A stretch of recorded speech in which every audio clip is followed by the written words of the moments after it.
Hey everyone, welcome back to the channel. Before we jump into today's story, I've got a quick question for you. Have you ever been cheated on? Or do you know someone who has? Drop your answer in the comments below. I'd love to read your thoughts and experiences. Now, sit back, relax, and enjoy the video. I never thought I'd be the type of guy to sit here and spill my relationship drama like this. But maybe putting it into words will make it easier to process.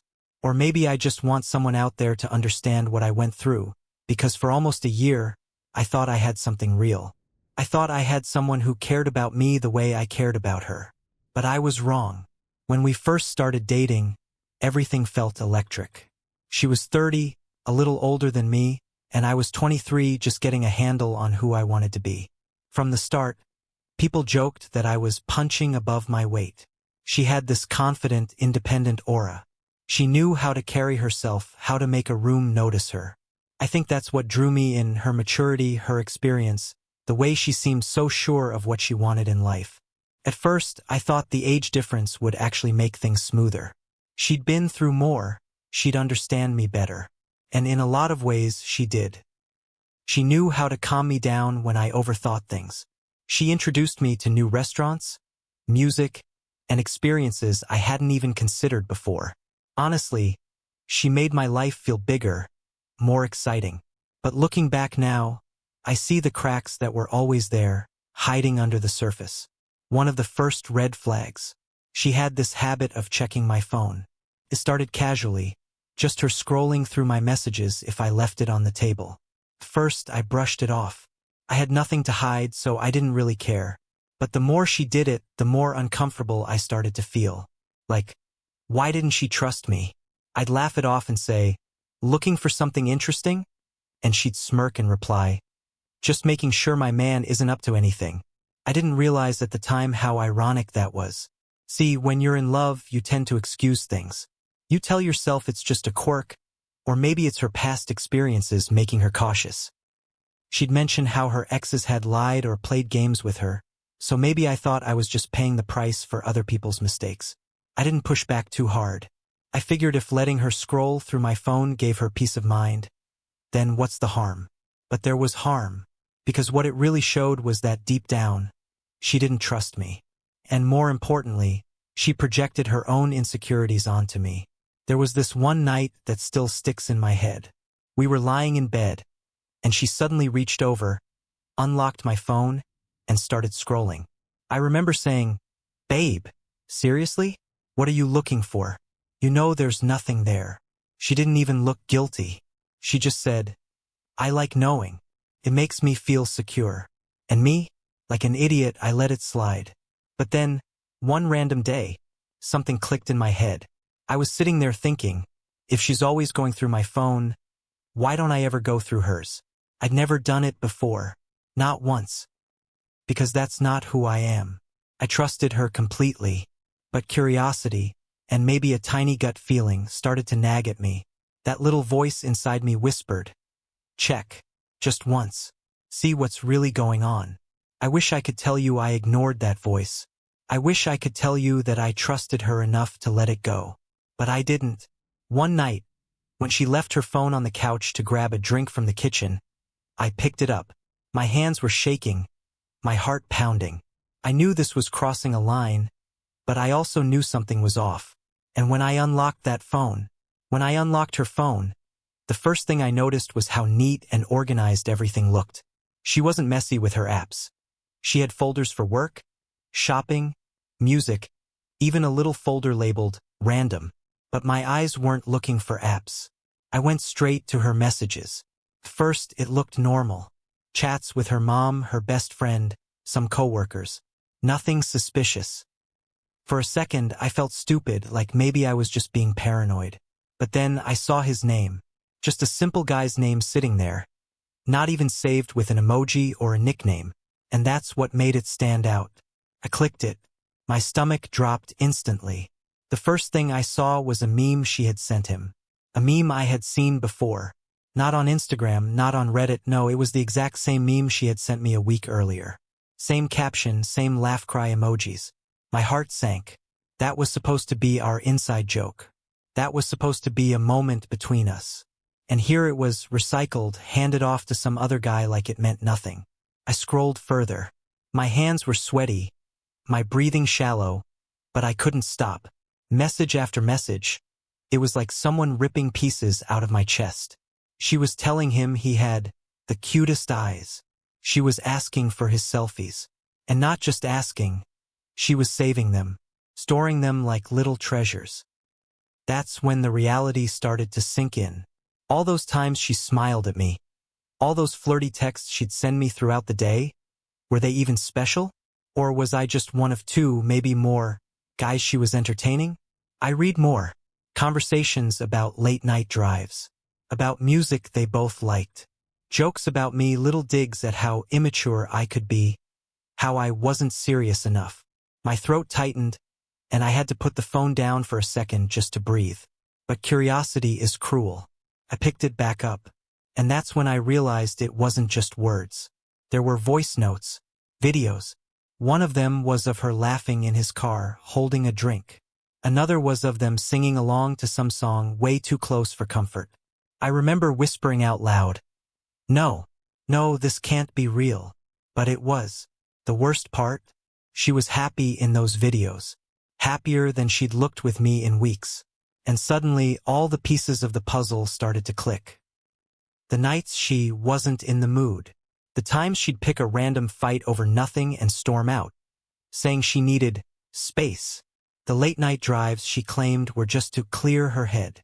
All those excuses, every single one, were just her slipping away to see him. And here's the kicker. When I confronted her later, she swore nothing intimate happened, that they just hung out. But when I looked at those messages, those saved photos, those secret meetups, I realized intimacy isn't just physical. It's the inside jokes, the private moments, the stolen time. She gave all of that to him. By the time she came back into the living room that night, I had already seen enough. I put her phone back where it was, my hands trembling, my mind racing. She smiled at me, sat down next to me, and leaned against my shoulder like nothing had happened. And that moment, God, that moment, it was the hardest thing I'd ever experienced. To sit there, pretending everything was normal, while knowing the truth. I didn't say anything right away. Part of me wanted to believe I'd misunderstood, that there was some logical explanation, that maybe it wasn't as bad as it looked. But another part of me knew there was no going back. Something between us had shattered the second I unlocked her phone. That night I couldn't sleep. I just lay there staring at the ceiling, replaying every moment of our relationship. Every laugh, every fight, every kiss. Suddenly it all felt contaminated. Like I'd been living in someone else's shadow this whole time. And the cruelest thought kept echoing in my head. Why wasn't I enough? The next day, I made up my mind. I couldn't keep this to myself. I had to confront her. I had to hear the truth come out of her own mouth. So I waited until she was sitting across from me, sipping her coffee, scrolling through her phone like nothing was wrong. My chest was pounding, my palms were sweating. And finally, I said it. I know about him. Her eyes froze. For the first time, I saw genuine panic flash across her face. I know about him. Those words hung in the air like smoke, thick and suffocating. For a moment, she didn't even blink. Her coffee cup froze midair, her fingers trembling just slightly. Then she slowly set it down, her eyes narrowing on me as if she was trying to figure out how much I actually knew. "What do you mean?" she asked carefully, her voice low, cautious. I leaned forward, my elbows on the table, my hands clenched into fists. "Don't play dumb. I saw your phone. I saw the messages, the late-night drives, the pictures, the cute eyes comments. I know." For a split second, the mask slipped.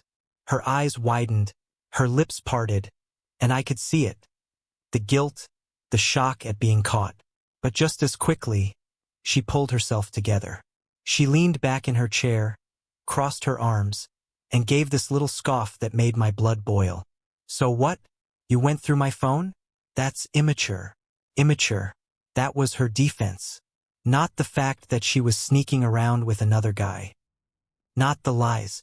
Not the betrayal. No, the real crime in her mind was that I dared to check her phone. The same phone she had been rifling through mine for months without hesitation. I slammed my fist against the table, not hard enough to break anything, but hard enough to make her jump. Don't you dare turn this on me. You've been lying. You've been sneaking around. Don't act like I'm the problem here. Her lips trembled, and for the first time I thought she might actually admit it. But instead, she sighed, put her face in her hands, and started to cry. Big, dramatic sobs that echoed in the room. I didn't mean for it to happen, she choked out between sobs. He's just my escape, my getaway. I didn't feel like you were there for me. You're young, you're not serious, and sometimes I feel so alone with you. He was just someone I could talk to. Those words cut deeper than any knife could. My escape, my getaway, like I was some prison she needed relief from. Like my love wasn't enough to keep her satisfied. Talk to, I repeated, my voice shaking. You call that talking? Sending him the same memes you sent me? Saving his pictures? Running to him every time you picked a fight with me? That's not talking, that's cheating. She shook her head furiously, tears streaming down her face. No, it wasn't like that. I swear nothing intimate happened. We never. She stopped herself, her eyes darting away. We never crossed that line. I laughed bitterly, a sound that didn't even feel like it came from me. You think I care whether or not you slept with him? You already crossed the line the moment you lied to my face. The moment you gave him the parts of you that were supposed to be mine. You think intimacy is just physical? No. You gave him your time, your energy, your secrets. That's worse. She covered her mouth, her shoulders shaking as she cried harder. But as I watched her, something inside me snapped. Because the tears didn't look like remorse. They looked like guilt. The guilt of being caught, not the guilt of hurting me. I stood up, pacing the room, running my hands through my hair. My chest was tight, my vision blurry with anger and pain. If you thought I wasn't serious, if you thought I wasn't enough, you could have just left. You could have ended it. But instead, you kept me here while you had your little getaway. Do you have any idea what that does to a person? To know they weren't enough. She reached out, grabbing my wrist, her voice desperate. Please just listen. I didn't want to lose you. I cared about you, I still do. He was just a distraction, okay? I never wanted it to go this far. I yanked my arm away, my voice raw. You don't get to call it a distraction. You don't get to minimize what you did. You made a choice over and over again to betray me. And the worst part? You didn't even have the decency to feel bad about it until I caught you. Her face crumpled, and for a moment, she looked so small, so fragile. Part of me almost felt sorry for her. But then I remembered the videos, the memes, the way she laughed in his car. And the pity evaporated. I was loyal, I said quietly, my voice shaking. I gave you everything I had. And you made me feel like I wasn't good enough. Like I was just a placeholder until someone better came along. She tried to speak, but I cut her off. Don't say another word. You can cry all you want, but you're not crying for me. You're crying because you got caught. And that's the truth. For a long moment, silence filled the room. Just her muffled sobs and the pounding of my heart. I didn't know what was going to happen next. I didn't know if I should walk out, or if she'd beg me to stay, or if I'd just collapse from the weight of it all. But then, through her tears, she whispered something that made my blood run cold. You just proved my point. This anger, this outburst. It shows how immature you are. This is why I needed an escape. You just proved my point. This anger, this outburst. It shows how immature you are. This is why I needed an escape. When those words left her mouth, something inside me snapped. I had been holding everything back. Every ounce of rage, every shard of heartbreak. Trying to keep the conversation civil, trying to stay grounded. But that single sentence, it was like gasoline on an already blazing fire. My voice cracked as I shouted, "Are you kidding me right now? You're seriously gonna flip this on me? You cheat, you lie, you run around behind my back. And somehow I'm the problem because I dared to be angry about it." She flinched, her eyes wide, But then her face hardened, like she was slipping into defense mode. See? This is what I'm talking about. You don't know how to control yourself. You're too young, too hot-headed. I needed someone I could feel safe with. I laughed bitterly, pacing the room like a caged animal. Safe? You felt safer with some random guy in a car at 2 in the morning? You felt safer lying to me, betraying me, and throwing away everything we had? Don't insult me by calling that safety. That's cowardice. That's selfishness. She shook her head, tears streaming, her voice breaking. You don't understand. I didn't want to lose you. I cared about you, but I needed more than you were giving me. He was there when you weren't. He listened when you didn't. He made me feel wanted when you were distant. I froze, my chest heaving. Distant? I spat. Do you even hear yourself? I was always there. I answered every call. I stayed up with you when you couldn't sleep. I dropped everything just to make you happy. The only time I wasn't there was when you pushed me away. You created the distance, and then you punished me for it. Her lips trembled, but she didn't respond. She just stared at me, broken and guilty, and for a brief moment I thought maybe, just maybe, she realized the depth of the damage she'd done. But then she whispered, "You're overreacting. It wasn't that serious." That line, "It wasn't that serious," hit me harder than any confession could have.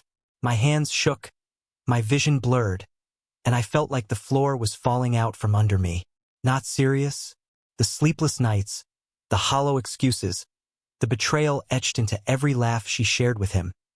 How could she reduce all of that to something not serious? "You're unbelievable," I said, my voice barely above a whisper. "Do you even realize what you've done to me? You've made me question everything. Every memory, every kiss, every I love you. I don't even know what was real anymore. Do you?" She covered her face with her hands, sobbing harder now, but it sounded rehearsed, like she was performing grief rather than feeling it. "I made a mistake," she cried. "I didn't mean to hurt you. I didn't know what else to do." I leaned over the table, my eyes burning into hers. "You did know what to do. You could have walked away. You could have been honest. But instead, you chose the coward's path. You chose to keep me around as your plan A while you tested out plan B. Do you have any idea how degrading that is? To be treated like a backup, like a safety net, like some clueless kid you could string along until you got bored."